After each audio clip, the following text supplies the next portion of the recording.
Hello, everyone. My name is Annie O'Shaughnessy, and I am sad that I can't be there in person today. But I am very honored to be part of this conference and particularly to be virtually standing up here with Elijah. And thank you so much for joining us. My part of this presentation is about individual readiness, and my perspectives come from the 10 years or so that I've spent trying to help schools implement this and really witnessing some of the mistakes we have made together and individually and tracking what is actually working. So I call this section Beyond Train and Hope, Holistic Restorative Practices, because I have seen one of the greatest mistakes is overemphasis on and over-reliance on building skills. Restorative practices is a culture, it's a mindset, it's not a program. So, therefore, just training folks in skills does not ensure at all that they will be used or they'll be used properly. And so, the emphasis in this section is on how do we build also the capacity and motivation to do this work, to use those skills, because that's where I've seen everything fall down.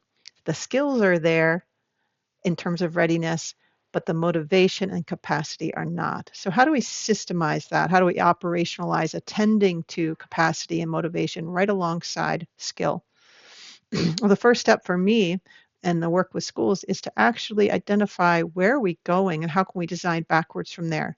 So, what we know, and probably why you're all here, is the research about the negative impact of punitive approaches. So, I hope I don't need to go into that from the school to prison pipeline to the acknowledged documented research negative effects and impacts on students when they're suspended and expelled. So there's many reasons. If you don't know them, please research them.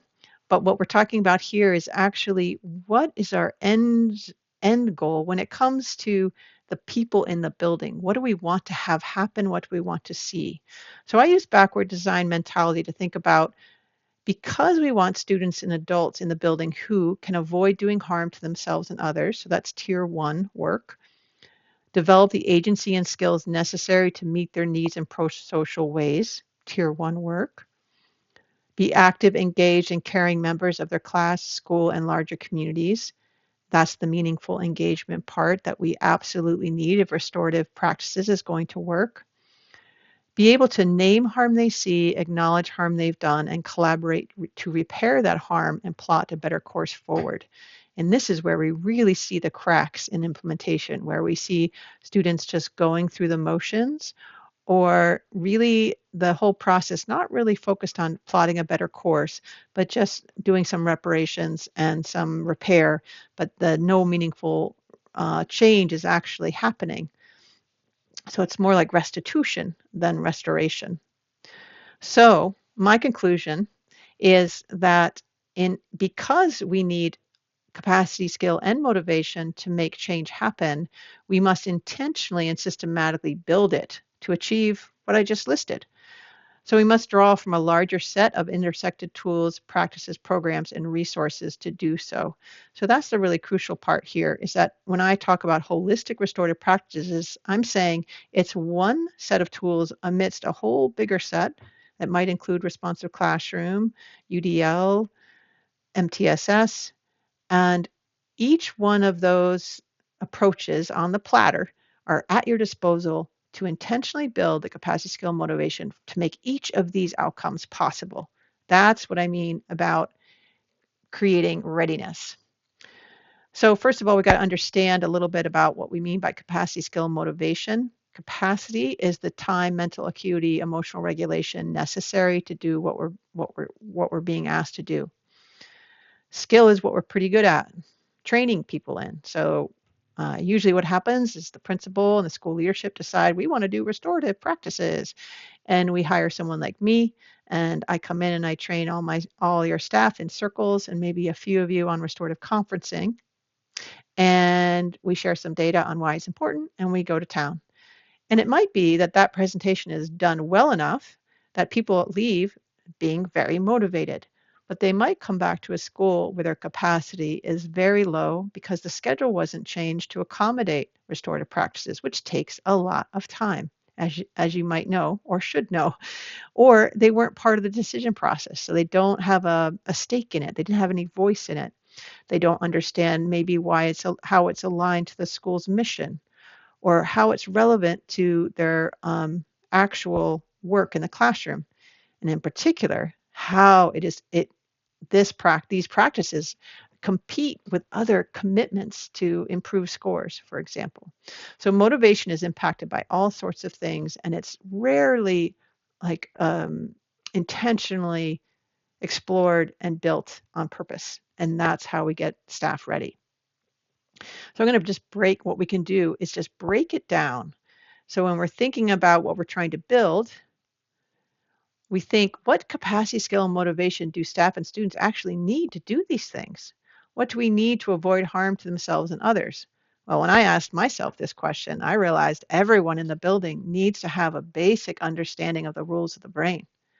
So if I have teachers and students who don't understand what is actually happening when they're flipping their lid or losing it, um, I'm not going to be able to have a restorative conference. I'm not going to be able to have a circle. I'm not going to be able to do what I need to do. And people are going to harm themselves unconsciously. So I hope you're getting the idea that each outcome requires a capacity, skill, and motivation. And that capacity, skill, and motivation we can actually intentionally build. So, for example, we at Starling Collaborative actually have a training series that helps staff understand the rules of the brain so that they can teach kids and themselves how to avoid doing harm to each other. All right. So all these outcomes we can strategically build plans to attend to this capacity, skill, motivation for each thing. So this is kind of what it looks like. So for us at Starling Collaborative, we found that we can build capacity and help schools build capacity by really looking at their schedule and seeing if there's time for it. We can assess teachers' current capacity, and we have found many times that actually the full implementation is impossible given maybe a stakeholder conflict or maybe another initiative or a community event. So it's really crucial that to be ready, we need to understand the capacity of the human beings in the building, and then we adjust implementation or we put it off completely. Next is those skills. How many places in the school can we teach skills, model them, and practice them? School skills cannot be taught in a training and then that's it, and then told to teachers to do it. No, for teachers to be ready to really be restorative, they need to see them in play everywhere, and that comes from the leaders. So staff meetings are built upon the restorative principles, the balance in the process, classroom rituals and routines, explicit instruction to staff and students about what it looks like.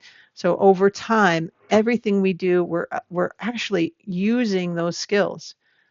So just to pause here, the skill of facilitating a circle is actually the same set of skills that's necessary for really good restorative communication, which is to pause, regulate yourself, connect first, and then get at the reasoning part. That's just one many examples of how easily transferable these skills are across different places. There is a guide in your resource folder called The Educator's Guide to Being Restorative, which helps teachers understand how to make restorative part of their day-to-day work. And then finally, and most importantly, how many ways can we leverage restorative principles to increase motivation? Motivation is the hardest piece to get to for people because it's so individual. But when we follow the restorative principles in our implementation, we are laying the groundwork, making very fertile soil for these practices to stick.